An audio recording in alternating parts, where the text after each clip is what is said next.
Hey everyone, giving it a couple of minutes while everyone's joining in. But hi everyone, we want to welcome you all to tonight's or this afternoon's webinar. Sean Glantz is here to share with us some project management tools and how we can incorporate that into our classrooms or any learning environment. But before we begin, we do want to ask our participants to keep their mics muted just to avoid any disruptions throughout the session. If you have any questions through the presentation, feel free to unmute yourselves or utilize the chat. I'll be helping Sean monitor that. But with that said, I will go ahead and pass it over to Sean if you want to share a little bit about yourself before we get started. Sure, absolutely. Hey, everybody. I know quite a few people in this room. That's awesome. Hey, I'm Sean Glantz. I teach at Da Vinci Charter Academy in Davis, California. I've been teaching for 6 years now. And at Da Vinci Charter Academy, we do project-based learning. We're a public charter school in part of the Davis Joint Unified School District, and we do PBL all day, all the time. So I've had a really great fortune of working with some awesome PBL teachers and just some awesome educators in general, both in that school and in the surrounding areas.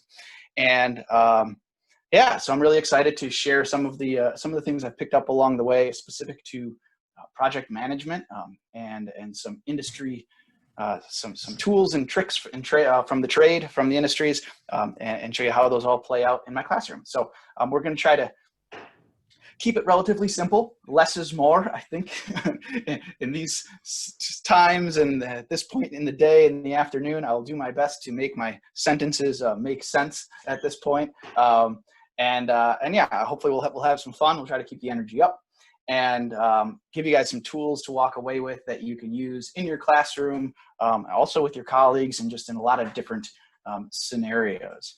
So I think I'll jump right into it.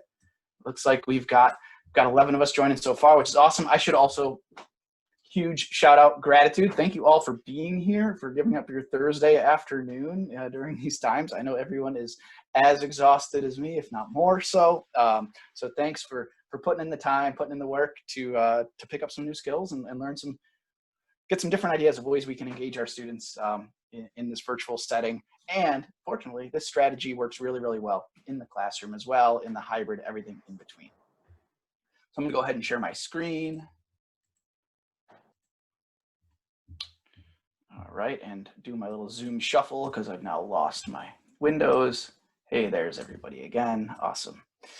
All right, so that's me, Sean Glantz. I clean up well when I can still get a haircut. It's been a while. Been a long while. My email is sglantz@djusd.net, so please feel free to send me any follow-up questions. I love to chat Agile. I do have a Twitter handle, but I don't really use it. I kind of cut myself off for a little while there, which you know, is all right. But I know that's a great way for people to connect, and I do like to glean lots of resources from people on Twitter. So there's my handle. And yeah, so I'm at Da Vinci, also proud member of CSTA Sacramento, Computer Science Teacher Association. Got Jared there. He is our president. And yeah, we're really excited about just doing cool stuff to get computer science outreach, get more people involved in the Sacramento area and just everywhere we can. So, so I do teach general science. That's my background. I've been teaching 7th and 8th grade science at Da Vinci since 2015. And over the last 3 years, have really just started transitioning to being more in the computer science space.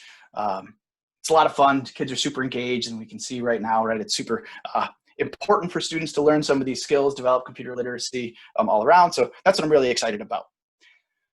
Okay, I don't want to talk about me. Let's get moving. Before we kind of dive into the presentation, I'm going to drop this link into the chat. If people want to follow along in these slides, you are more than welcome to, or you can follow along and share. I do have lots of things linked in the slides, but want to make sure you have access to that. We're going to start it off with get us in some good, you know, it's that time of year. We're going to do I want everybody to grab a scratch piece of paper, something to write with. You don't got to keep this. You're not going to have to. We're going to take 1 minute. And what I want you to do, it's got to be on paper too. Typing it isn't the same thing.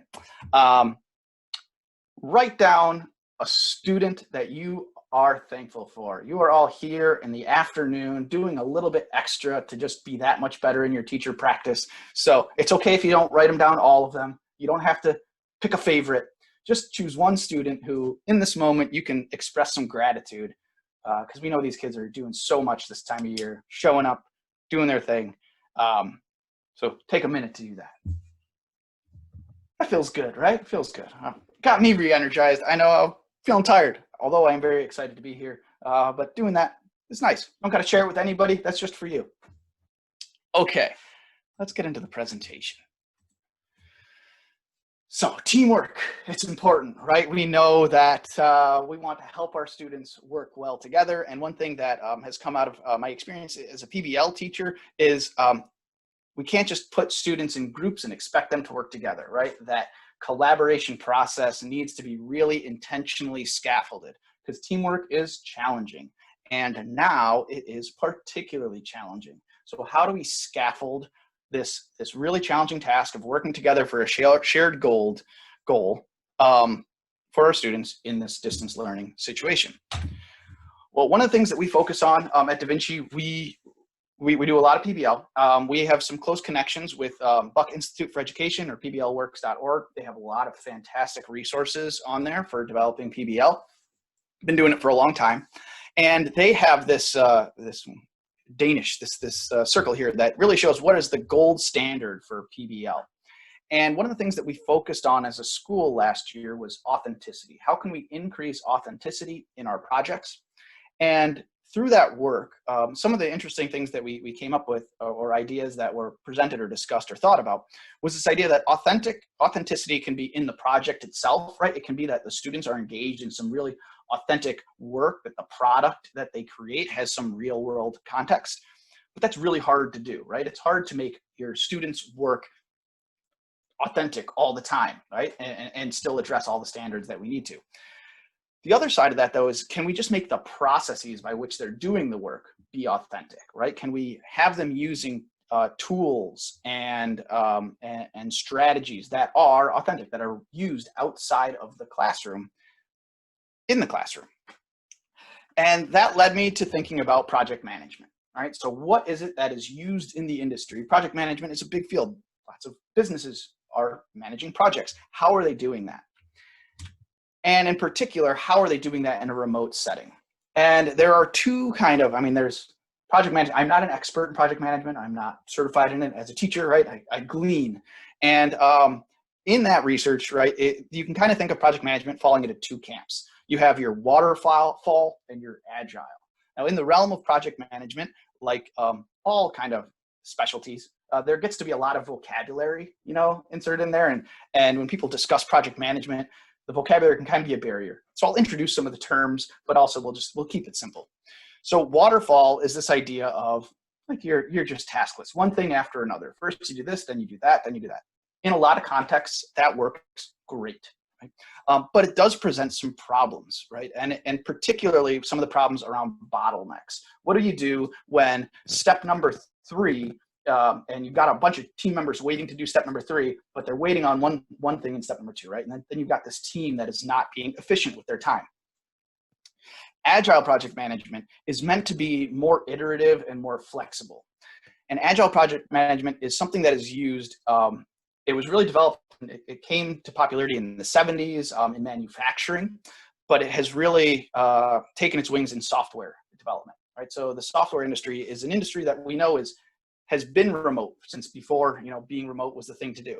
And so software companies have been using agile project management to help create products for quite some time. And they've introduced a lot of methodologies that I wanted to see, where can I pluck some of these ideas from this big beast of an agile project management that they have? How can I pluck some of those and make those accessible and scaffold them for my students? So first things, just a little bit of terminology. Agile project management, I underline the A because sometimes you see it with a capital A and sometimes it's a lowercase a. Agile with a lowercase a is really, it's a framework, it's an idea. It's a few values, right? We want our projects, our teams to iterate quickly. We want them to be flexible and adaptable and to change when the goal or the objective changes or shifts. Agile with a capital A is really the much more structured frameworks, right? And this gets to the point of, well, people want to learn that, people want to teach Agile. And so Agile kind of becomes this thing that some of those core principles get lost in some of the structures and the rules. There's an Agile manifesto. There's a great, really interesting history behind Agile. And if you want to go down that rabbit hole, I will share some resources with you so that you can. And Agile is an umbrella term. So there's lots of sub-strategies that fall under Agile. Two of the most popular are called Scrum Project Management and Kanban Project Management. And there are definitely teams out there that stick to one strategy, but the vast majority of teams are actually using some combination of those tools. And what I've done over the last couple of years, really the last 5 or 6 years, is taken little bits and pieces from both Scrum and Kanban that I felt gave me the best, return on investment that with time with students. And so that's what we're going to introduce to you today. We're going to keep it simple. We're going to talk to you a little bit about Kanban. We're going to get a chance to engage with some Kanban project management, and then I'll talk to you a little bit about Scrum and how I use that. Okay, so what I found most useful thinking about Kanban and Scrum, Kanban, their board, it's like a dynamic to-do list. And that is just magic, as we'll see pretty soon here. In Scrum, I really like the team roles and the protocols that they build in there. So those are the things that we will look at today.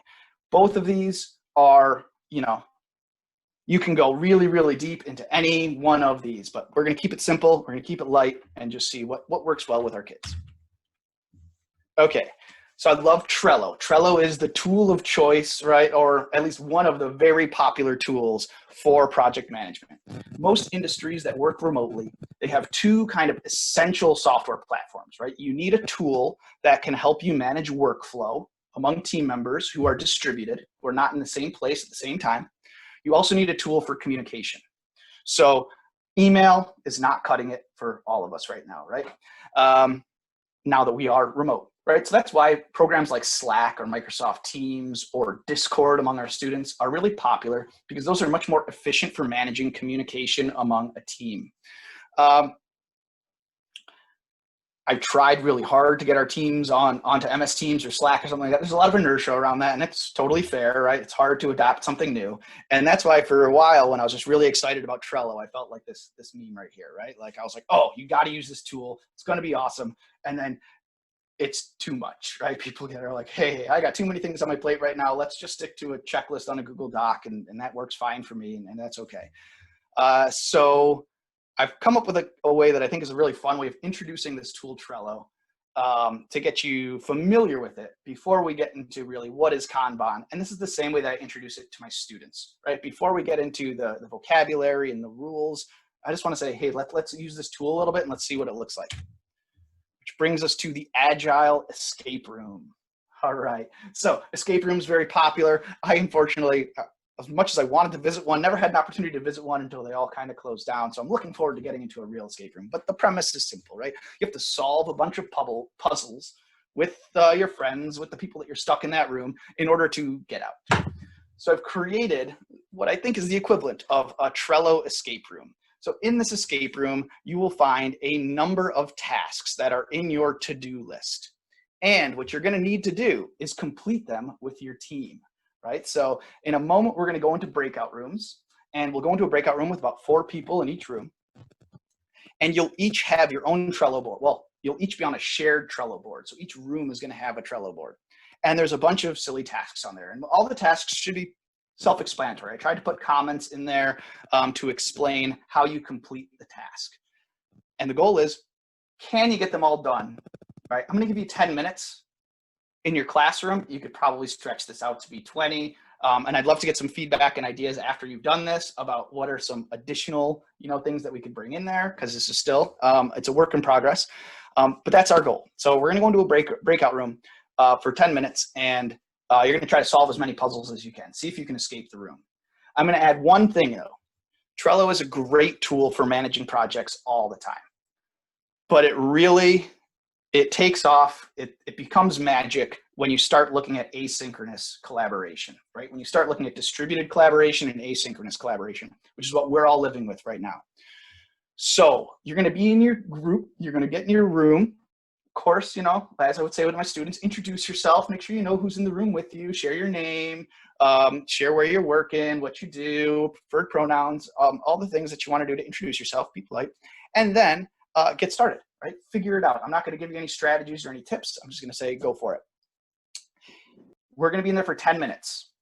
After 5 minutes, I'm going to send a little reminder out to you, and I want you to go radio silent. I want everybody to mute themselves, right? So that you're going to continue collaborating for the last 5 minutes without talking through Zoom. You can continue to use the chat if you want to, but I would encourage you to primarily just use the Trello board and the tools embedded within Trello to see if you can figure out how to distribute that work and how to collaborate effectively. All right. Any questions before I send you off? Yes, I have to apologize. I just joined the meeting. I had office hours till just now. Is there a link I need? Yeah, let's drop that link to the slideshow. Actually, I might be able to drop a link directly to this slide. If I go here. Thank you so much. Great. Thank you. Thanks, Jared. And yep, that looks like that's actually already set up to the slide. Got the same one in there. Oh, actually, the second link I think will bring you right to slide 8, which is where all of our little links are. So each of these buttons should have a link. Yes, it has a link that's going to bring you to, once you get into your breakout room, whatever room it is, use that link and it'll sign you into Trello. You'll have to make an account if you don't already have a Trello account. You can just sign in with Google or whatever it is, and then you'll be off and collaborating. All right, let me get these breakout rooms set up. I'm Melissa George, and I teach at UCSC. I teach beginning teachers how to teach science. I'm Hidia Abude, and I teach in Fresno Unified. I have a 4th grade classroom. Wonderful. I'm Jessica. I don't teach, but I am the advisor for CalTeach. So I work with undergrads who want to go into teaching, and I'm helping host today the webinar. So that's why I'm here. Well, nice to meet you. I'm Sarah. I was saying that I work at the school where Sean works at, Da Vinci Junior High and Emerson. So I teach middle school students. I didn't say that. Nice. So I'm making my Trello account now, but I'm pretty sure I clicked on the room 3. Is anyone there yet? Oh, I need to do that. Okay. How do you get back to that? Just going to the chat? Room 3. I think this is room 3. But I mean, to go back to I'm going to go back to the presentation, right? We have to click on. But I think that will happen when he hands this, then we'll go back to the general session. So when I try to click onto room 1, Did it someone doesn't give me a respond? link. I did, Jessica. Our board is private, so I think Sean has to open it up. Oh, got it. Okay. Your board on the room. Yeah, we're room 1. Okay. The link on Trello board room 1. Let me go. Oh, there he is. Okay. He should be able to help y'all. Awesome. Hey, Sean, I think ours is private still. No, which one of you guys are number 1? Please showed it and now it's gone. I can't see it anymore. Oops. I don't know. Do you see the chat for the Zoom meeting, like the chat feature where we could type to each other? Oh, for the general section? Okay, this is room 3, right? Mm-hmm. Okay, more. Okay. Yeah, I found it now. Okay. So I will join the one that you sent, Sarah. Mm-hmm. Okay. All right, did the link work? Everybody got in? I'm in. I'm in too. We're still trying to get everybody in, I think. Okay. If you need, this is So- room 3, right? Mhm. Yeah, thank you. Drop the link in the chat. I realize I should have hyperlinked the text. Clicking on the link in for the boxes themselves is actually a little tricky. I thought that was going to be easier. Thank you. So now I see the to-do list on the side there. Maybe we should wait until everyone is in. Yeah.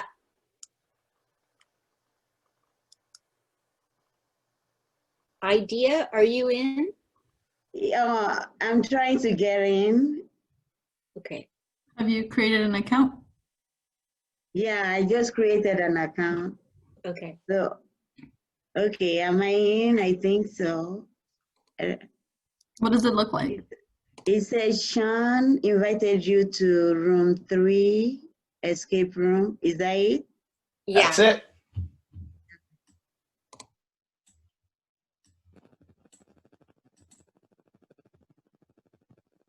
Oh, you have to confirm your email.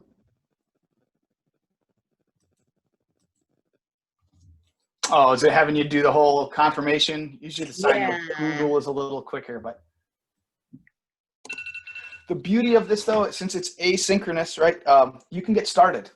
There's Okay. no reason you couldn't get started as is it idea? I'm sorry, I'm going to mispronounce that Like one. he's saying I have to confirm my email. Mm-hmm. So do I just ignore that or like? I think you need to set up an account in order to use Trello.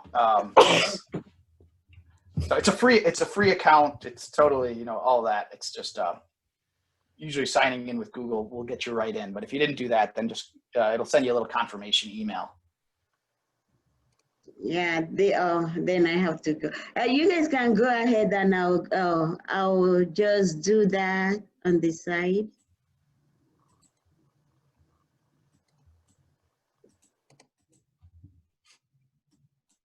Okay, I can share my screen right now with you, team, for what I've started already. I saw this join this card task, so everyone in the team can do that, I think. Yeah, I think on the right side it says join on suggest. Oh, I see. Okay. Oh, cool. Now I see a few of us there. Can use the join and members button. Oh, so I click on the join this card. Mm-hmm.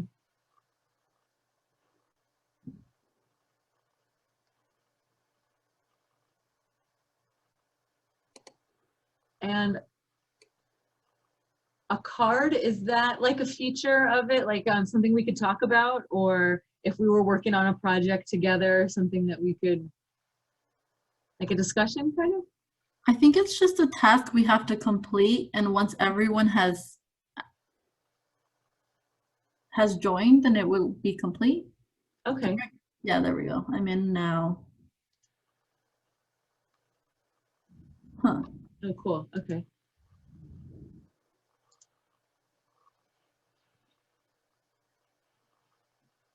Maybe he just made this really simple. Mm-hmm. So uploading. I'll stop sharing.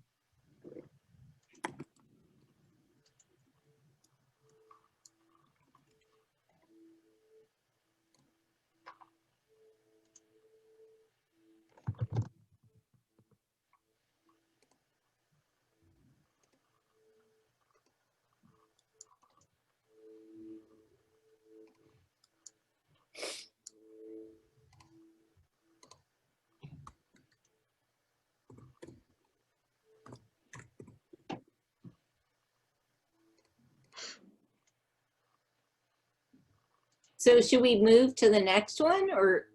I think so. I think we can just do them all in. I'm not sure if they were ones that like we're all supposed to do, or if we're supposed to divide and conquer.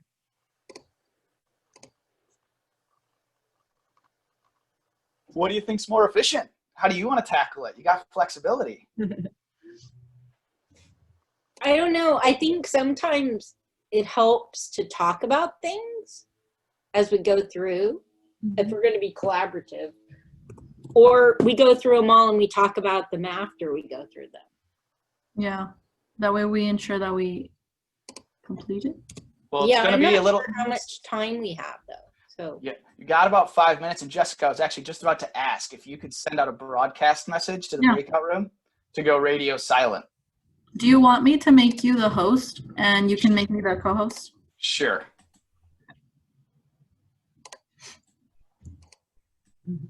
Oh, it's not letting me do that. Oh, sometimes it's hard to do that when you're in breakout rooms. You can do it if we go into the main room. Or if you just want to say, radio silent, 5 minutes left. It'll be fine.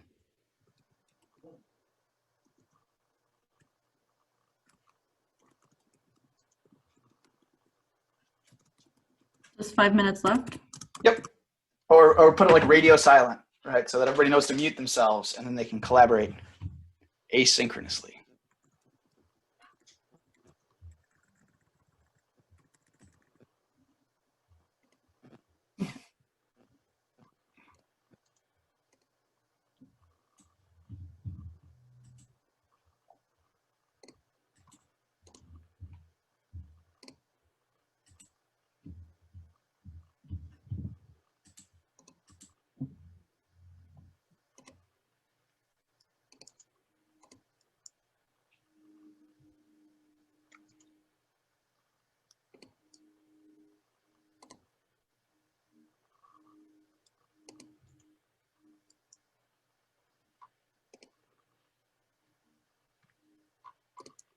Well, I guess that means we're supposed to be silent now. I started trying the Google a day, and I really don't know the answer to this question, so I'm not sure if I should try a different one.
Hey, Jessica, did I actually, I meant to start a timer when I said the 5 minutes left. Did you happen to start one?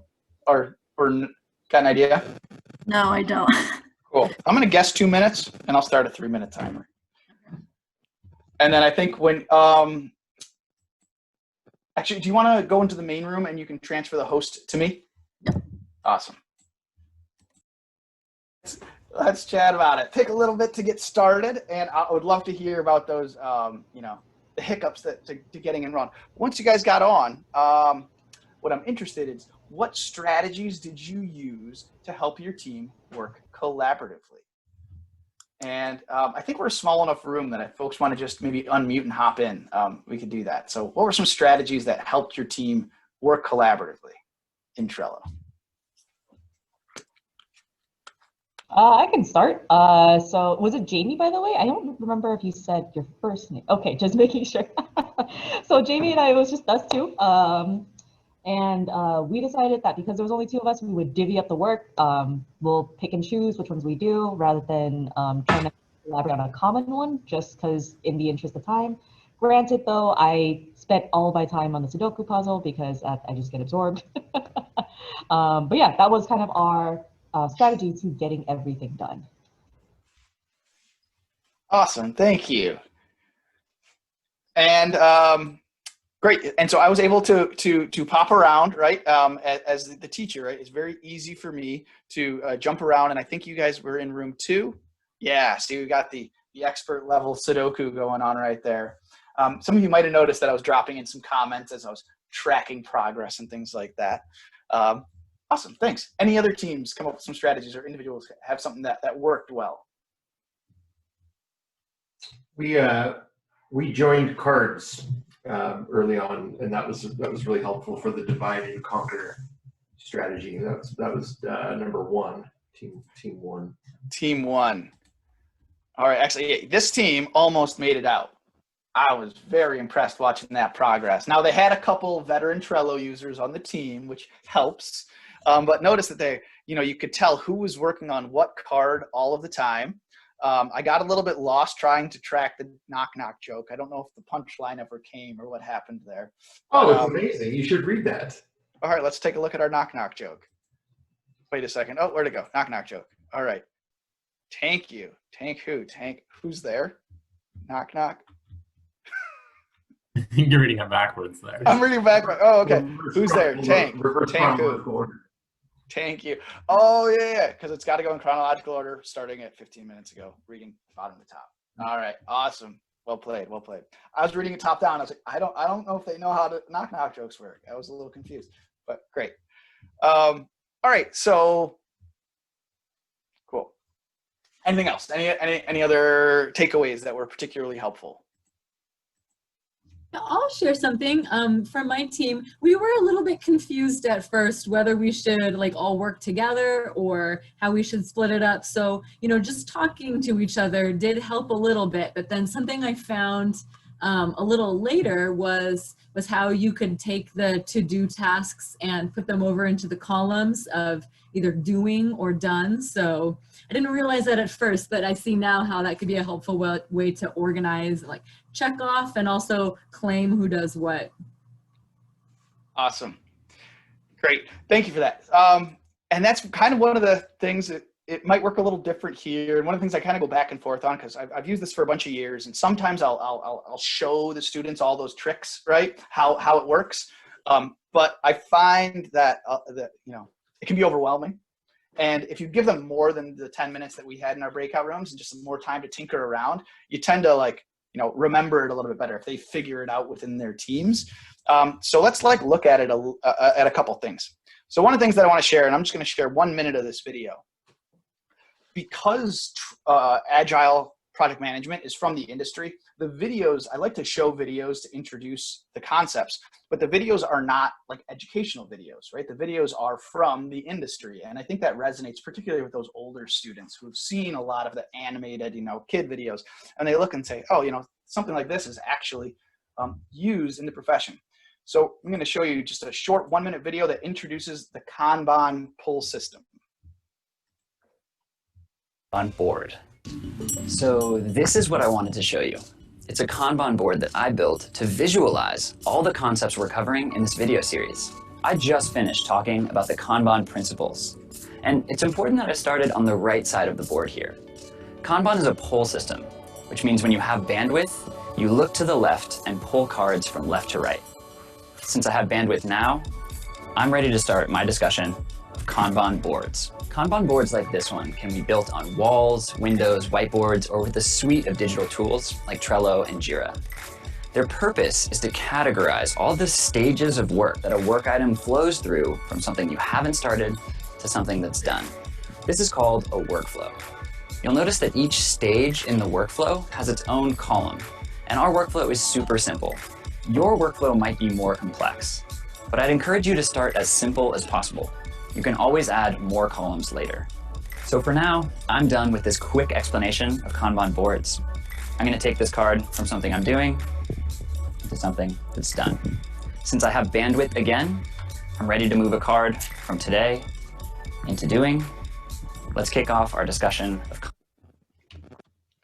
All right, so the pull system is a really kind of important part. And I'm looking at the time and I'm trying to resist my urge to just like throw a ton of information at you for the next 20 minutes, because that's totally what's tempting me right now. We're gonna try to keep it slow, but also gonna give you, maybe we'll pick up pace a little bit. So the Kanban board at its simplest form is a to-do, doing, and done strategy, right? And so it's a to-do list, it's nothing new, but that simple strategy of the biggest advantage is, well, a couple advantages, but one of the things is a goal is to keep your doing list, the things that are in progress, limited, so that your team is only focusing on a few tasks at a time, or an individual is only focusing on 1 or 2 tasks at once. So that visual lets you notice when, hey, I've got too many things in the doing column, we're bottlenecked, we're probably not working that efficiently. The other thing is it allows you to take on new tasks when you as an individual have capacity to do so. When you finish the task you're doing, you can go and grab something from that list without having to check in with an admin or a boss or a team leader to say, what do I do next? You can just grab it when you're ready and you can go with it. So I really think Trello is the best for it, but I really would probably say for high school, 9 through 12. You can certainly, I've used Google Docs, Google Slides, Jamboards. I think Padlet is fantastic for this, especially if you use the Padlet. There's one of them that's basically just sticky notes, right? Because that's what a Kanban board is. It's sticky notes using these 3 columns. So Padlet is great for, you know, grades 3 through 6, if you want to use it with younger students, 3 through 8 even. And one thing that I've seen is really cool is teachers have used manila folders and actual sticky notes when you're in the classroom, so that you have your to-do, doing, and done with sticky notes. And then at the end of class, the team can fold up their manila folder and put it away, and it doesn't get lost for the next, things don't get scrambled up. So that's a nice way to use it when we're back in person.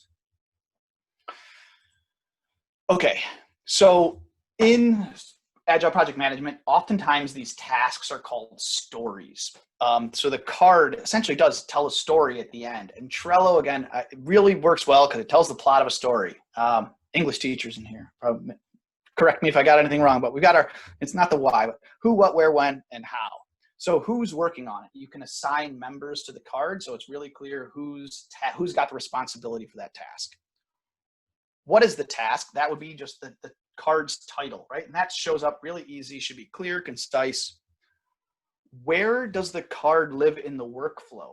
Is it still need to be done? Has somebody started it? Is it in progress? Is it complete? So where is it located? When is it due? You can send due dates, and those due dates can give you notifications if the due date's coming up, because I tend to not start on things unless that due date is right there. Deadline motivated, it's okay. And then the how, and that is in the description. You can attach links, you can attach files. You can also use the activity, right, to give your story some history. As people start working on things and leaving off, they can update those stories. I see Trevor smirking because this is one of ours that we're using on our team. I'll get to that in a moment. Probably recognize the name on there. So the common columns, you got to have a to-do, in progress, and complete. And I recommend starting there. Keep it as simple as possible as students are getting familiar with it. Some of the other resources that I've started to introduce that I find really helpful, a resources column that just has links that you're going to be using regularly. I like to have a review and a blocked column, right? So, okay, this thing is done, but I'd like somebody at my team to put some eyes on it and think, does it meet all the requirements? Is it there? Or I'm stuck, I need some help. I can put it there, and that lets somebody on my team know I need some help. And then a backlog. This is an idea of like, these are tasks that you haven't really ironed out yet. You know it's coming, but you haven't put in the due date. You haven't put in the attachments. They're just something that's there. That's like, it's your like to-do list, but it's not the thing that I'm going to be working on today. So the backlog is a helpful place to add in, you know, as you go. Questions. Any questions? Actually, yeah. Let's pause for a moment. Any questions on those couple ideas with either Trello or the Kanban system?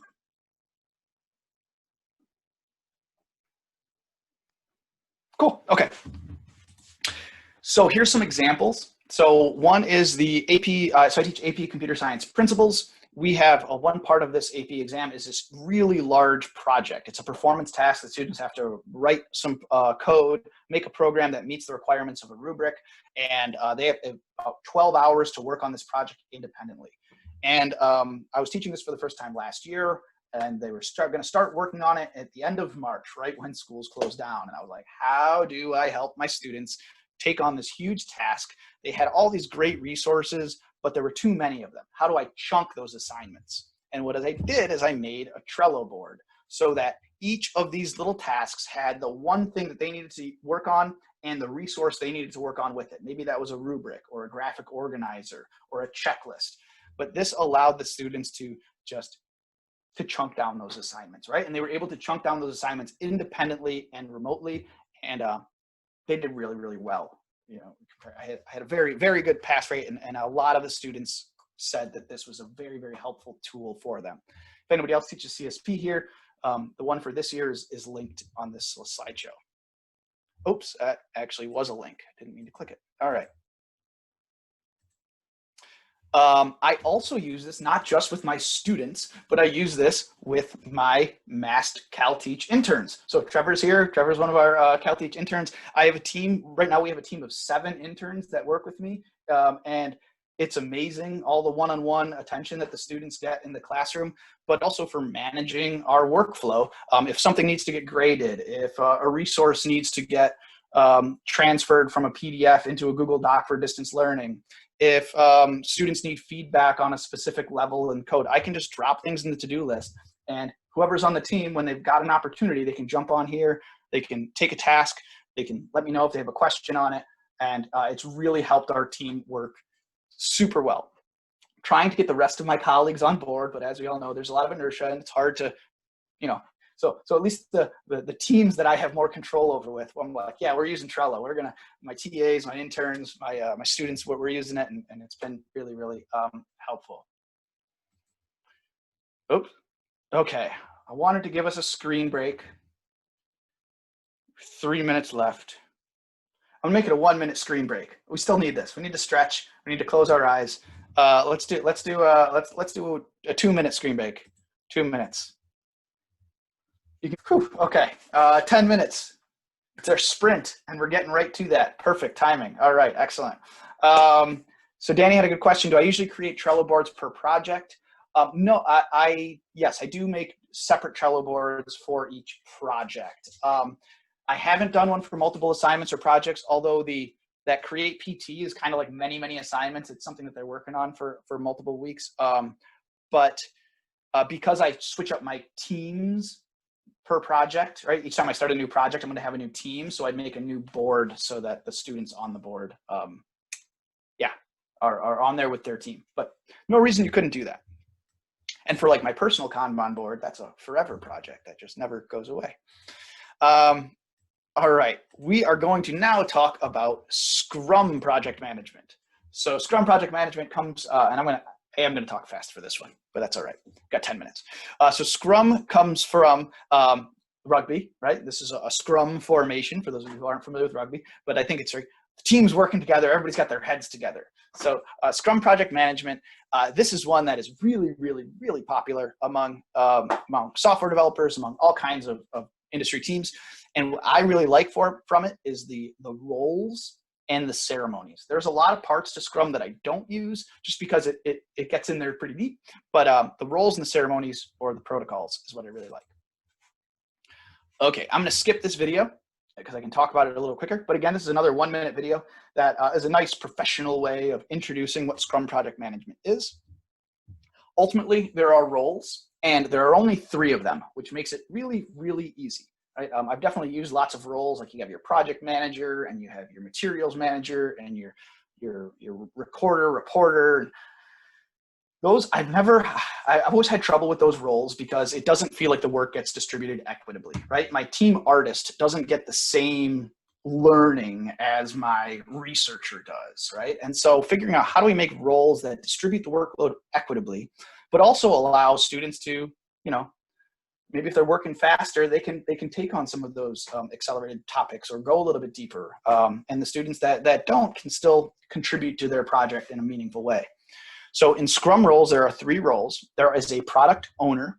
That is the person who knows what they want. And in our context, that's us. That's the teacher. We're the product owner. I've given you a rubric. I've explained to you what the project is. This is what I want you to produce. The Scrum Master is not only the coolest name for a team leader, but the Scrum Master is the point person on the team. So this is assigned to a student, and sometimes I'll assign a Scrum Master for a project. But what I like to do is actually make a Scrum Master for a week, right? And you can rotate that leadership within the team so that everybody has an opportunity to be that team leader. And then you have the development team, right? Those are the students that are doing the work. Not to say Scrum Master can't do the work, but we'll talk about what the Scrum Master's priorities have to be. So the idea is with Scrum Project Management, in the simplest sense, is you've got a backlog of tasks. Each day you're collaborating and you're working on it, and each step that you finish, it should be deliverable. It should be shippable. So when something goes in the done column, if it's a slide for a PowerPoint, that PowerPoint slide is done. It's got its citations, it's got its animations, all of it is complete, it's shippable, and then you move on to the next thing. It gets complicated pretty quick, right? Scrum Project Management, and this is even a simplified version of kind of all of the little pieces in it. But 3 of the ceremonies or the protocols that I really like are the daily Scrum, the sprint review, and the sprint retrospective. So our ceremonies, this is just the fancy way of like we call tasks stories, we call protocols ceremonies. So the daily stand up, this happens every day at the start of class. It helps for the students to actually stand up, even if they're at their computer. Stand up, it makes you feel a little bit more urgent, right? It's supposed to be a quick meeting. You just update what happened last time, what are you gonna work on today? Are there any obstacles? Next, you have your sprint review. That would be at the end of a sprint. In industry, sprints are usually a week to a month, but I think of sprints as usually a day or 2 in my classroom. What got done, right? Each day you start off, well, you know, what was finished? What tasks, where do we need to prioritize things? Let's revisit our task list. Let's look at where we are at our timeline, all those things. And then the beautiful sprint retrospective, this is that reflection piece, right? Getting the students talking about what worked well, what could be improved on, what are we going to commit to doing next time, this goal setting piece. So these are really, really nice to use protocols that you can give to students and say, this is what I want you to do at the start of every day. Great question, Danny. How do I keep students accountable for these ceremonies? So typically in the classroom, I'd be walking around just checking in on them, but this is happening in a breakout room. So I would, do a kind of a quick run through all the breakout rooms as fast as, if they're supposed to be doing a ceremony for 5 minutes, I would try to get to every breakout room for 5 minutes and just see, are they actually doing that thing? Also helps to have Trevor and the team of interns being able to share that load and pop around into the breakout rooms. So what does the Scrum Master actually do? This is your team leader. Here's a part where I'd like to, I normally go back and forth and get some feedback. So the Scrum Master is your point person. They're responsible for leading those Scrum ceremonies. So that also helps, right, with that accountability piece. There is a student accountable.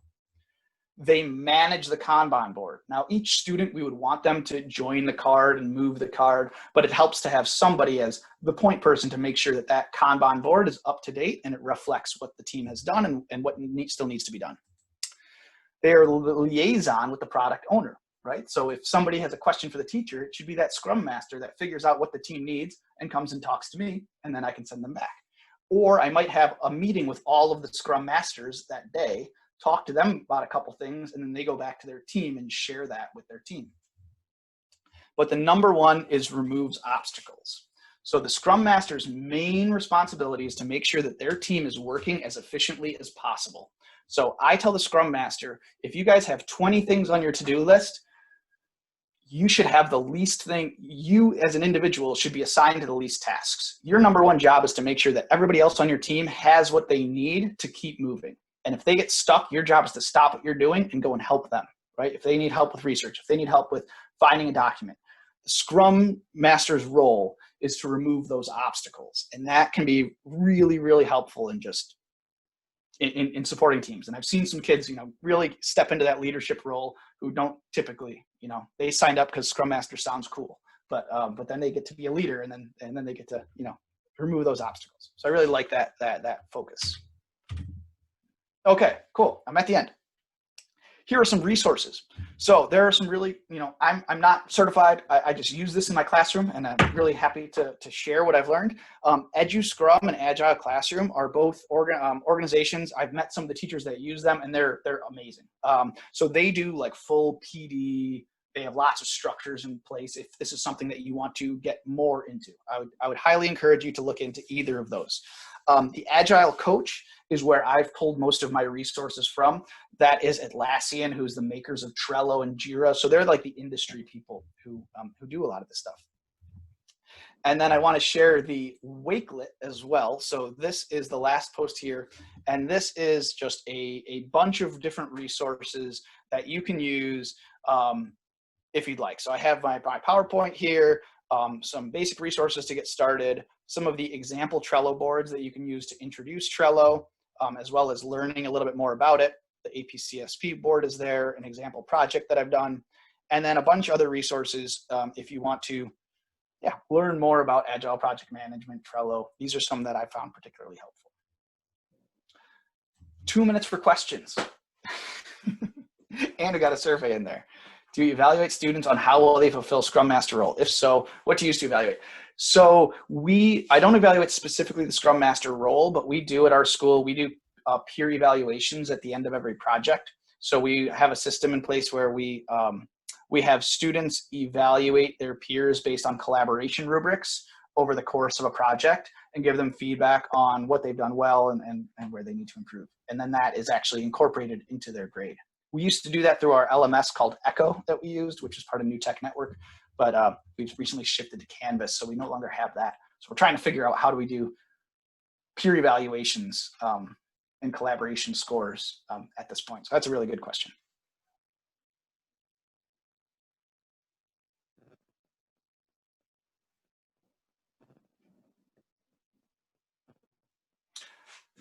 Cool. I have not used story points. And that would be a really interesting way of like, Jared, maybe you could elaborate since you're in the Agile world. So story points is each like of a task with like my expert, beginner, advanced levels. Those would kind of be, I can have points associated with that. Is that what that means? Yeah, well, I think you did it for our board, sort of, where there was rankings of easy, intermediate, experts. And I've seen, instead of using like those labels, I've seen folks use a point system and then you can start to track like productivity that way.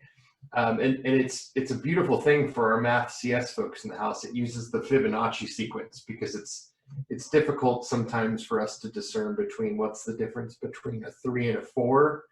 But if you've got like a 5 and 8 and a 13, all of a sudden you get these orders of magnitude bigger numbers. And students can debate, oh, is that tangram a 5 or an 8? And anyways, so that's cool. No, and I think that works.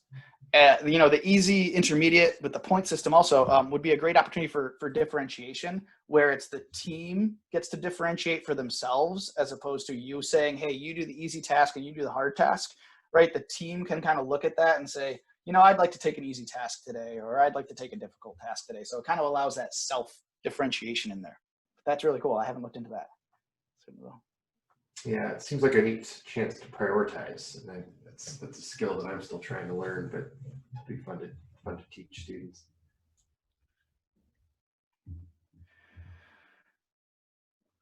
Sweet.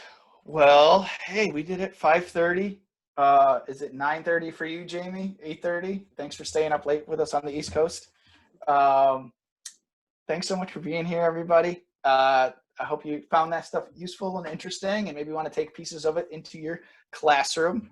If you have ideas, anything in general, but especially if you got ideas for making that that escape room even better, I'd love to hear those. Ask Lance at tjusd.net is my email. Just dropped it in the chat.